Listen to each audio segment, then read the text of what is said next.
Mungkinkah Indonesia adalah negeri pembawa kejayaan Islam di akhir zaman, seperti yang disabdakan Rasulullah SAW bahwasanya kejayaan akhir zaman akan datang dari arah timur? Seorang ulama asal Palestina, Syekh Dr. Abu Bakar Al-Awawidah, Wakil Ketua Rabitah Ulama Palestina, memaparkan pendapatnya ketika melihat perkembangan Islam yang terjadi di Indonesia. Sesungguhnya Allah memilih untuk menjayakan agama ini siapa-siapa yang dipilihnya di antara hambanya. Dia genapkan untuk mereka syarat-syaratnya, lalu dia muliakan mereka dengan agama dan kejayaan itu. Semua bangsa-bangsa besar yang menerima Islam telah menjayakan agama ini. Arab, Persia, Kurdi, dan Mamluk sudah pernah membawa kejayaan Islam. Tinggal dua bangsa besar lagi yang belum pernah menjayakan Islam, yaitu Urdu yang menempati wilayah Pakistan atau India Utara, serta bangsa Melayu yang meliputi Indonesia, Malaysia, Brunei, ataupun Muslim Mindanao yang ada di Filipina. Pada kurun awal, Allah memilih bangsa Arab, dipimpin Rasulullah, Khulafaur Rasyidin, dan beberapa penguasa daulah Umayyah. Agama ini jaya. Lalu ketika para penguasa daulah itu beserta para penggawanya menyimpang, Allah pun mencabut amanah penjayaan itu dari mereka.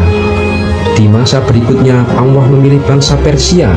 Dari arah Khurasan, mereka datang menyokong daulah Abbasiyah. Maka penyangga utama daulah ini, dari Perdana Menterinya, keluarga Al-Baramikah, hingga Panglima, bahkan banyak ulama dan cendekiawannya Allah bangkitkan dari kalangan orang Persia.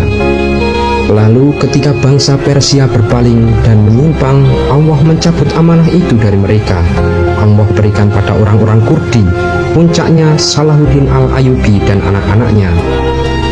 Ketika mereka juga berpaling, Allah alihkan amanah itu pada bekas-bekas budak dari Asia Tengah yang disultankan di Mesir, Utus, Baibar, Kalawun, diantaranya mereka orang-orang Mamluk. Ketika para Mamalik ini berpaling, Allah pula memindahkan amanah itu pada bangsa Turki, Utsman Urtughul dan anak turunnya, serta khususnya Muhammad Al-Fatih, pembebas Konstantinopel yang terkenal itu. Ketika daulah Utsmaniyah ini berpaling juga, Allah cabut amanah itu, dan rasa-rasanya hingga hari ini Allah belum menunjuk bangsa lain lagi untuk memimpin penjayaan Islam ini.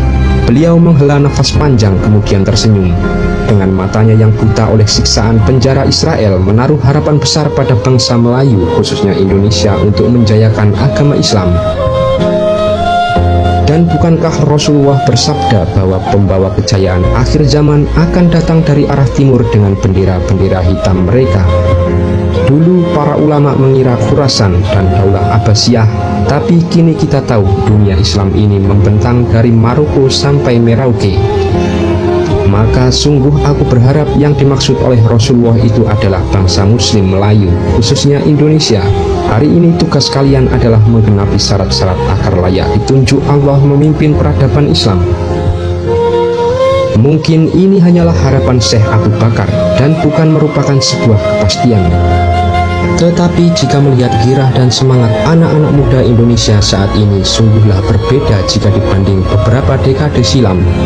Kita bisa melihat kaum muslimin Indonesia, khususnya anak-anak muda, bangkit girah Islamnya, berbondong-bondong mendalami agama Islam. Kita juga bisa melihat relawan Indonesia tetap nekat terjun ke negara-negara di mana kaum muslimin tertindas. Di saat sebagian pemuda lainnya terjerat pesona duniawi dan hedonisme, para pemuda-pemudi ini begitu gigih melawan tantangan perang pemikiran di era globalisasi.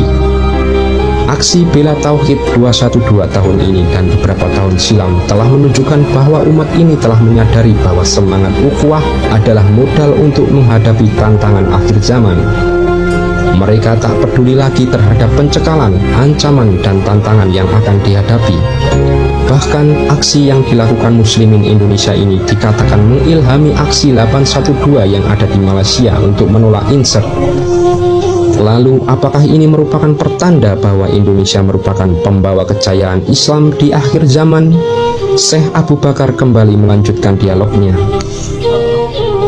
Aku sudah melihat tanda-tandanya, tapi barangkali kami, para pejuang Palestina, masih harus bersabar sejenak, berjuang di garis depan, bersabar menanti kalian layak memimpin, bersabar menanti kalian datang. hingga kita sholat bersama di Masjidil Aqsa yang merdeka, insya Allah. Bersabar menunggu umat Islam Indonesia menjadi umat terbaik dengan tanda penuhnya sholat subuh berjamaah. Allahu a'lam bishawab.